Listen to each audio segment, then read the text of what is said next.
This is a video copy of the letter that I sent. I have emailed, but I don't know who to email it to or where. I've hand wrote this, and the email version is the same, word-wise, and I've given copies of it to various individuals. It's very difficult to communicate effectively with anyone here. They tell you to go to the social worker for grievances. I've been going to the social worker with grievances for a few months now, and their response is, when I get to the doors, tell me they don't have time to talk to me now and I should come back later or go do something else. And maybe they're overworked and understaffed, or maybe they're not doing their job as well as they need to. I don't know which, but the problem is systematic here. It's all over the place. There's like a complete disconnection, in my opinion, between what's happening and what's actually being done to protect me or to help my needs. It seems everything is being done to protect someone else. They're concerned about doing their job well, and they don't do it well at all, in my opinion. But their workers seem to be good here, but they seem not to have enough time to do what they need to do. And that seems to be a management problem, an administrative problem, a systematic problem.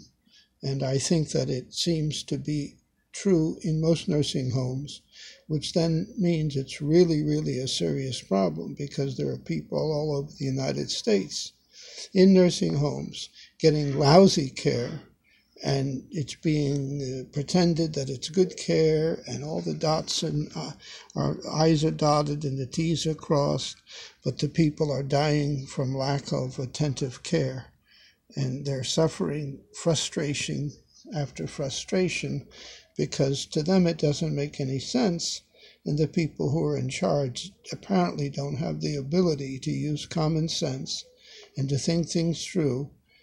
They just take the, quote, rules and regulations, and they use them to abuse the rights of the patients, especially their dignity, especially taking care of things like proper medicine, proper medical care, proper safety, and they keep people here longer than they need to be because it's a fund. They get the money. They get the money, especially from people like me, who the government pays for it, and there's really there's no real effort or ability to tell whether it's just being wasted or it's doing some good. And the whole process of grievances and complaining seems to be a fraudulent attempt to pretend that things are being taken care of when they're in fact not. And everything we'll go into it another time, but you call the ombudsman and there's not a meaningful response. You call the complaint lines, and then you have to fill it out, a form, and you think the form would be available, but you have to get it mailed to you, and then you have to fill it out and respond, and you could do it through email, except there's no way to print an email or a document that's sent to you. It just doesn't make any sense. It makes sense to a stupid person or an ignorant person. Stupid means they don't know very much. They just know a little bit, and they base everything on their little knowledge. Ignorance means ignore. They ignore facts, they ignore truth, they ignore sensible ideas, and then they just make decisions. And that's what is going on. And of course, the judges, the courts don't have any meaningful way for you, that I'm aware of, to address the issue. And the elected officials are all happy, apparently, because if they were not happy, there would be some change. There's no effective change. There's just every which way to rubber stamp error and rubber stamp unprofessionalness. And now here's this letter. You are failing to meet my rights as a nursing home patient. I've patiently waited for you to comply. New now you are being unreasonable. I have repeatedly explained to the persons responsible for my care that I have a required religious diet. This facility has failed to provide.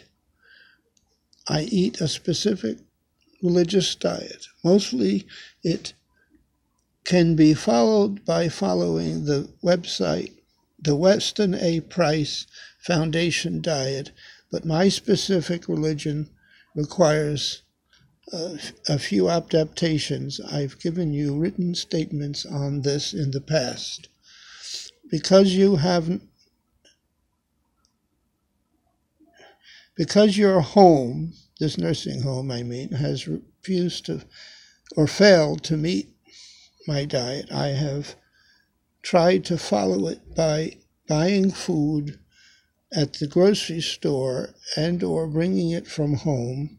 Often your nursing supervising staff has made unreasonable and unclear rulings and statements about the use of the refrigerator to store food.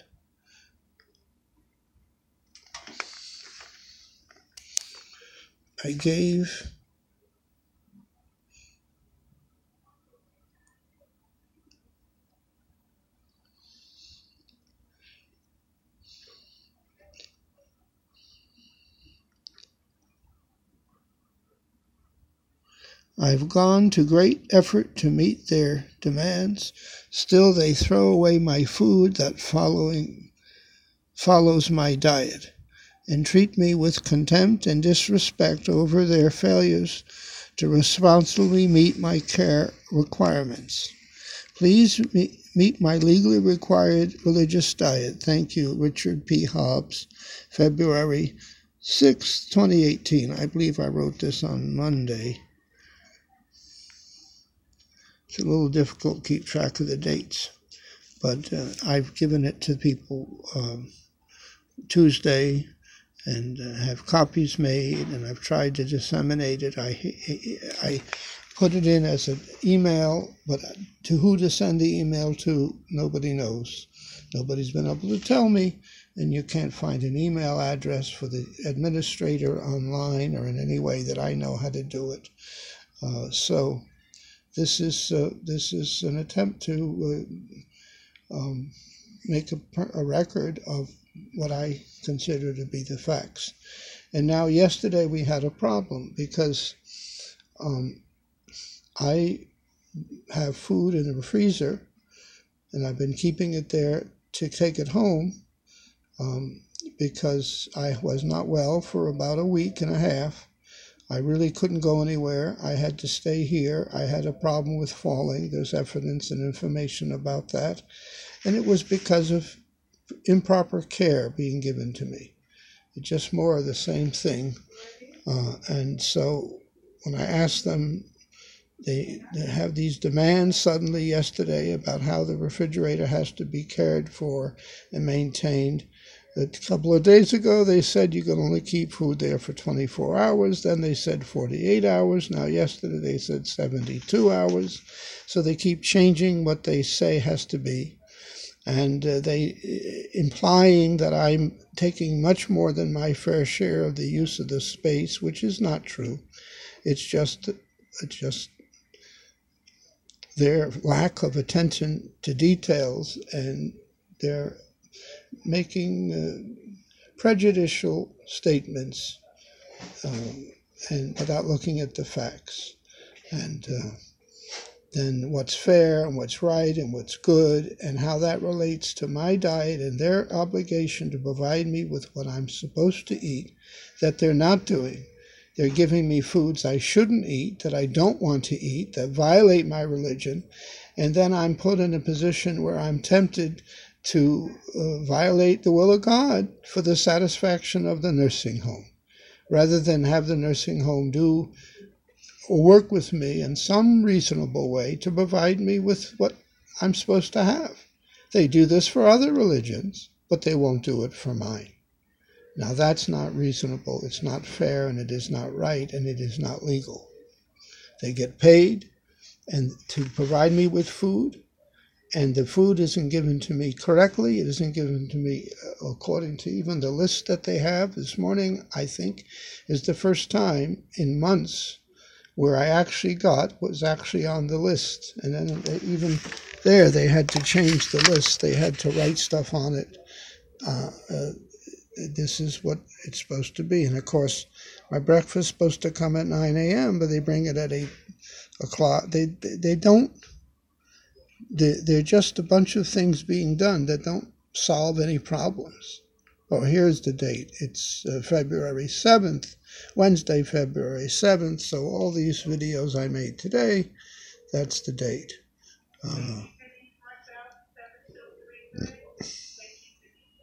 I don't drink coffee. There's absolutely no reason for them to give me coffee. But the one thing they consistently do is bring me coffee. Now, you read the instructions about some of the medications I'm taking, and they warn against caffeine and they warn against coffee. And if you have a knowledge of health and nutrition that I seem to have, you know coffee is not a healthy thing to have. Now, most people don't agree with that, but they don't know the facts, or they disagree with the facts. And I go by what I understand to be true and what I've been learned over the years. And then I find out sometimes what I think is true turns out to be not true, but just popular opinion or misunderstandings or old ideas. So now, this last night, yesterday they brought me all the food that's in the freezer and the refrigerator. They brought it all to me. I demanded that they not throw it out, but that the nurse would take it out of the refrigerator and freezer and bring it to me in a plastic bag and expect me to know what to do with it. That's insane. That's banal. That's completely stupid. And it's certainly ignorant. So I've had the food in my room. I